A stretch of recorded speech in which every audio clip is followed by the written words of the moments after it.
La embarcación se elevó del agua como si fuera un juguete.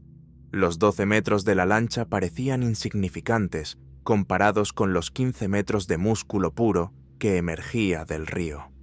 La Titanoboa había regresado y el mundo no estaba preparado. El doctor Carlos Mendoza, biólogo marino de la Universidad de São Paulo, llevaba 20 años navegando por el Río Negro. Había visto anacondas gigantes, caimanes negros de 6 metros, incluso el legendario pirarucu de 200 kilos. Pero nada, absolutamente nada, lo había preparado para lo que estaba viendo en este momento. El agua del río se agitaba de manera antinatural. Las ondas se extendían en círculos perfectos, como si algo masivo se moviera justo debajo de la superficie. El GPS marcaba una profundidad de apenas 8 metros, pero la sombra que se deslizaba bajo su embarcación parecía interminable.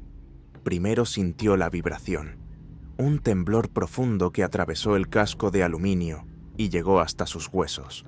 Luego vino el silencio, ese silencio antinatural que precede a los desastres naturales, cuando hasta los insectos dejan de hacer ruido. El motor de la lancha parecía absurdamente ruidoso en esa quietud sobrenatural, y entonces la vio. La cabeza emergió del agua lentamente, como una pesadilla surgiendo de las profundidades más oscuras del río. Era triangular y masiva, del tamaño de un automóvil pequeño. Los ojos, amarillentos y fríos como los de todos los reptiles, pero con una inteligencia primitiva que helaba la sangre. La mandíbula se abrió ligeramente, revelando colmillos curvos del tamaño de puñales. El doctor Mendoza intentó encender el motor, pero sus manos temblaban demasiado. La criatura lo observaba con curiosidad, evaluándolo. Por un momento que se sintió eterno, hombre y bestia se miraron fijamente. Luego, tan silenciosamente como había aparecido, la Titanoboa se sumergió de nuevo, dejando apenas unas ondas en la superficie del agua como evidencia de su existencia. Carlos logró finalmente arrancar el motor y aceleró hacia Manaus, el corazón latiéndole con una violencia que nunca había experimentado. No sabía que acababa de ser testigo del primer avistamiento confirmado de una criatura que cambiaría el mundo para siempre. Pero, ¿qué pasaría realmente si esta serpiente gigante del Paleoceno apareciera en el Amazonas actual?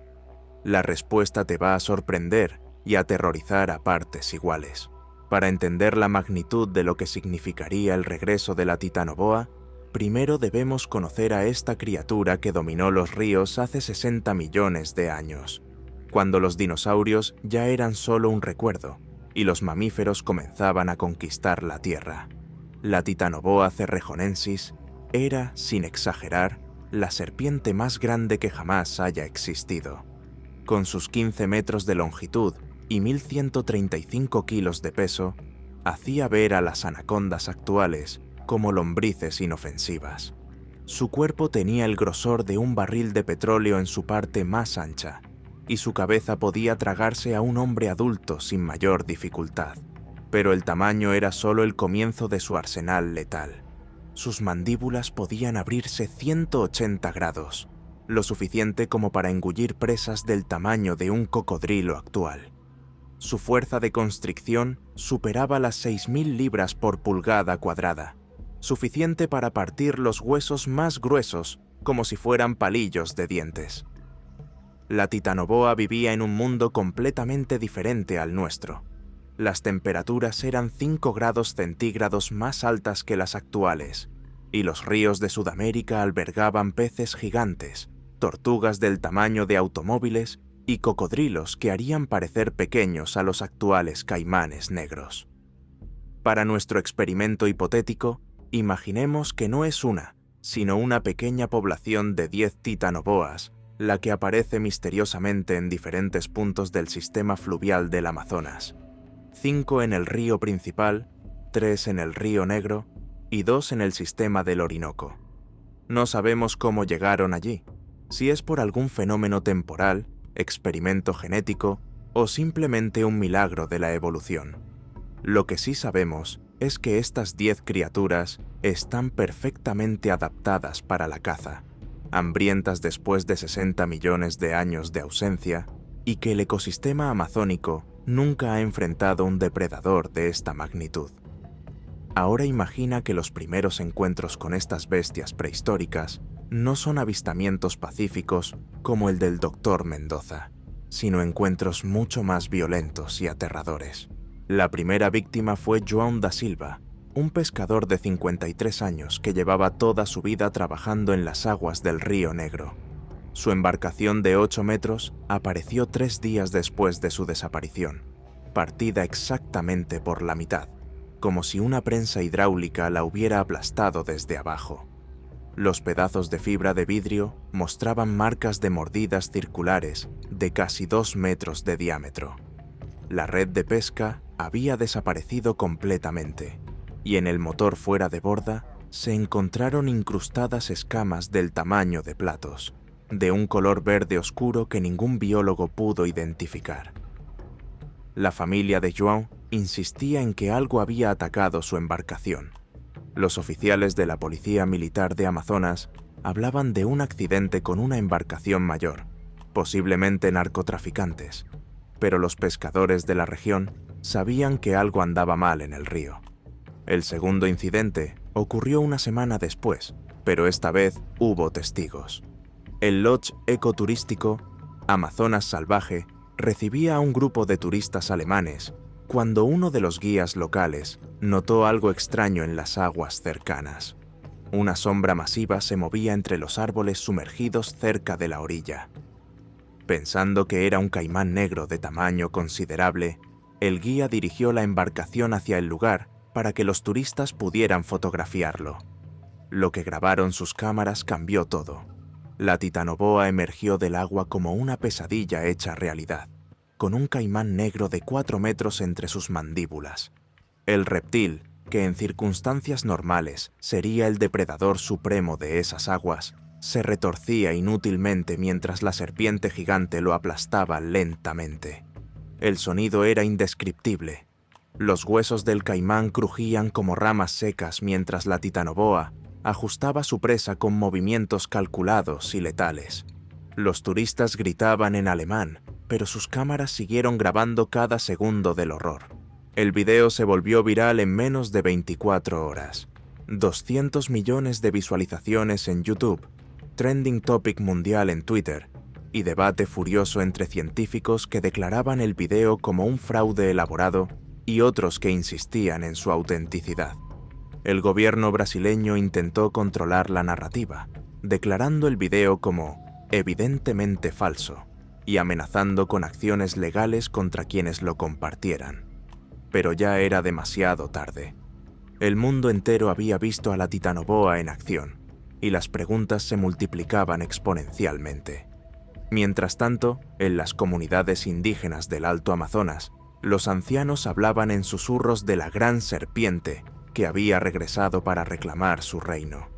Los chamanes realizaban ceremonias de protección que no se habían practicado en generaciones, y los niños ya no se acercaban solos a las orillas del río.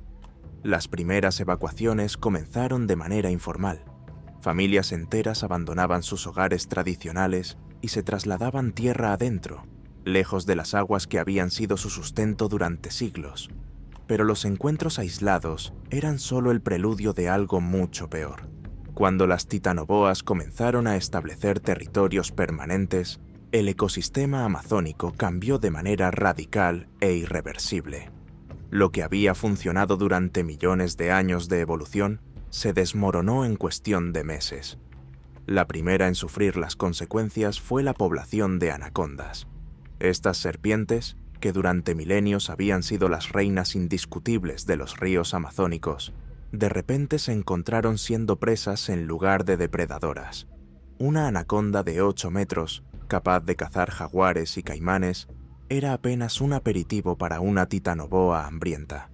Los biólogos que monitoreaban las poblaciones de anacondas reportaron una disminución del 70% en menos de 6 meses. Las serpientes supervivientes habían modificado completamente sus patrones de comportamiento, evitando las aguas principales y refugiándose en tributarios pequeños donde las titanoboas no podían navegar. Los caimanes negros, los otros superdepredadores del Amazonas, tampoco estaban a salvo. Estos reptiles de 6 metros que habían sobrevivido desde la época de los dinosaurios se encontraron siendo cazados sistemáticamente. Las titanoboas desarrollaron una estrategia letal específica para ellos. Atacaban desde abajo, aprovechando su mayor agilidad en el agua para enrollarse alrededor del caimán antes de que éste pudiera reaccionar. En el lodge donde se había grabado el primer video, los guías reportaron la completa desaparición de caimanes negros en un radio de 20 kilómetros. Las aguas que antes bullían de vida ahora parecían muertas, con solo el movimiento ocasional de una sombra gigantesca rompiendo la quietud siniestra. Los peces grandes también sufrieron un impacto devastador. El pirarucu, ese gigante de 2 metros considerado el bacalao del Amazonas, se convirtió en el alimento preferido de las titanoboas jóvenes. Los pescadores reportaron la desaparición completa de estas especies en las zonas donde las serpientes gigantes habían establecido sus territorios, pero el cambio más dramático se observó en el comportamiento de los mamíferos terrestres. Los jaguares, acostumbrados a beber en las orillas sin temor, ahora se acercaban al agua con una cautela extrema. Las manadas de tapires modificaron rutas milenarias para evitar los ríos principales, y los delfines rosados, esos carismáticos mamíferos acuáticos, simplemente desaparecieron de vastas extensiones del río. Los científicos que estudiaban estos cambios hablaban de un colapso trófico en cascada. La llegada de un superdepredador había desestabilizado completamente una cadena alimentaria que había funcionado durante millones de años. Y si el impacto ecológico era devastador, lo que estaba por venir para las comunidades humanas sería aún peor. La primera evacuación masiva ocurrió en la comunidad de São Gabriel da Cachoeira, cuando una titanoboa atacó directamente una embarcación con 10 personas a bordo. Era un martes por la mañana cuando la familia Pereira se dirigía al mercado local en su bote de aluminio. Padre, madre, 3 hijos y 5 vecinos navegaban tranquilamente por el río Guaupés cuando sintieron el primer impacto. La embarcación se elevó del agua como si algo gigantesco la hubiera golpeado desde abajo. María Pereira fue la primera en ver la cabeza de la serpiente emergiendo junto a la proa. Sus gritos alertaron al resto, pero ya era demasiado tarde. La titanoboa se enrolló alrededor de la embarcación con una precisión aterradora, y el metal comenzó a ceder bajo la presión sobrenatural. Milagrosamente, el motor siguió funcionando el tiempo suficiente para que José Pereira pudiera dirigir los restos de la embarcación hacia la orilla. 7 personas lograron llegar a tierra firme. 3 desaparecieron en las aguas oscuras, tragadas por la bestia prehistórica. El video del ataque, grabado por un teléfono celular que sobrevivió al agua, se convirtió en la gota que derramó el vaso. Las autoridades brasileñas ya no podían negar la realidad. Algo letal había regresado al Amazonas. La respuesta gubernamental fue inmediata, pero caótica. El presidente declaró estado de emergencia en toda la región amazónica. La Marina brasileña desplegó patrulleras armadas en los ríos principales y el ejército estableció perímetros de seguridad alrededor de las comunidades más grandes. Pero las medidas militares resultaron inútiles contra un enemigo que podía permanecer sumergido durante horas y atacar desde cualquier dirección. Las patrulleras, diseñadas para combatir narcotraficantes humanos, eran vulnerables a ataques desde abajo. En menos de un mes, 3 embarcaciones militares fueron atacadas y 2 se perdieron completamente. El impacto económico fue inmediato y devastador. La industria turística amazónica, que generaba $500 millones anuales, colapsó de la noche a la mañana. Los hoteles de selva cerraron, las excursiones en barco se cancelaron indefinidamente y las aerolíneas suspendieron vuelos a Manaus y Iquitos. Las rutas comerciales fluviales, por las que transitaba el 80% del comercio amazónico, se volvieron intransitables. Los barcos mercantes se negaban a navegar por aguas donde embarcaciones militares habían sido atacadas. El precio de productos básicos se disparó en las comunidades aisladas que dependían completamente del transporte fluvial. Los pescadores, columna vertebral de la economía local, se vieron obligados a cambiar de profesión. Generaciones enteras de familias que conocían cada curva del río abandonaron sus redes y se trasladaron a las ciudades, donde no tenían habilidades ni contactos para sobrevivir. La situación se volvió aún más compleja cuando los conservacionistas internacionales comenzaron a presionar para proteger a las titanoboas. Argumentaban que eran los últimos especímenes de una especie extinta, un tesoro biológico que debía preservarse a toda costa. Las comunidades locales, que habían perdido sus medios de vida y sus seres queridos, veían esta postura como una traición imperdonable. Las tensiones llegaron al punto de ruptura cuando Greenpeace organizó una manifestación en Manaus para proteger a las serpientes prehistóricas. Mientras el mundo debatía sobre conservación y derechos humanos, las titanoboas siguieron cazando, y el río más grande del mundo se convertía lentamente en una zona prohibida para la humanidad. Pero más allá del caos y la destrucción, surge la pregunta científica más importante. ¿Podrían las titanoboas realmente sobrevivir en el Amazonas moderno? La respuesta es compleja y fascinante. Por un lado, el clima actual del Amazonas es significativamente más frío que el mundo del Paleoceno, donde vivían las titanoboas originales. Hace 60 millones de años, las temperaturas promedio eran 5 grados centígrados más altas, lo que permitía que reptiles gigantes mantuvieran su metabolismo activo. Sin embargo, el calentamiento global podría estar creando condiciones más favorables para su supervivencia. Los científicos climáticos predicen que la cuenca amazónica podría alcanzar temperaturas similares a las del Paleoceno en las próximas décadas, lo que irónicamente convertiría el cambio climático en el aliado perfecto de estas criaturas prehistóricas. La disponibilidad de alimento sería otro factor crucial. El Amazonas actual alberga peces gigantes como el pirarucu, caimanes negros de gran tamaño y una abundancia de mamíferos acuáticos que serían presas perfectas para las titanoboas. De hecho, la biodiversidad actual del Amazonas es superior a la del Paleoceno, lo que proporcionaría una variedad de alimentos mayor que en su época original. La competencia con especies actuales sería mínima. Ningún depredador amazónico actual se acerca siquiera remotamente al tamaño y poder de la titanoboa. Las anacondas más grandes serían devoradas, y los caimanes negros, por intimidantes que parezcan, resultarían presas fáciles para serpientes de 15 metros. El factor más preocupante para su supervivencia a largo plazo sería la intervención humana. A diferencia del Paleoceno, donde no existían cazadores con armas de fuego, las titanoboas modernas enfrentarían una presión de caza sistemática. Los gobiernos organizarían expediciones de eliminación, y los cazadores furtivos las buscarían por el valor comercial de sus pieles. Sin embargo, la naturaleza esquiva de estas serpientes y su capacidad para permanecer sumergidas durante largos periodos las haría extremadamente difíciles de localizar y eliminar. Los ríos amazónicos tienen miles de tributarios y lagunas, donde una titanoboa podría esconderse durante años sin ser detectada. La contaminación y deforestación del Amazonas moderno también presentarían desafíos. Aunque las titanoboas son reptiles resistentes, los niveles actuales de mercurio y otros contaminantes en el agua podrían afectar su salud reproductiva a largo plazo.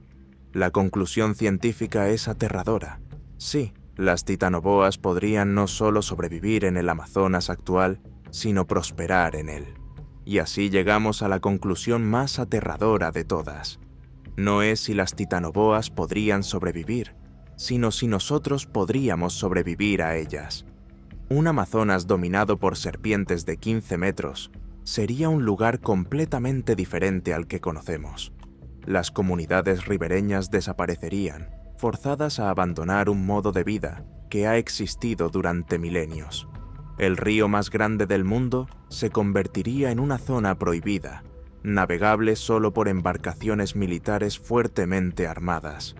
La industria pesquera colapsaría, el turismo desaparecería y el transporte fluvial se volvería imposible. Millones de personas que dependen del río para su supervivencia se verían obligadas a migrar, creando una crisis humanitaria sin precedentes.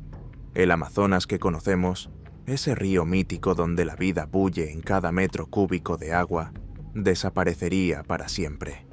En su lugar, tendríamos un río prehistórico, donde el ser humano ya no sería bienvenido, porque cuando la Titanoboa reinaba, nada más importaba. Y si regresara hoy, el mundo recordaría rápidamente por qué fue la reina absoluta de las aguas durante millones de años.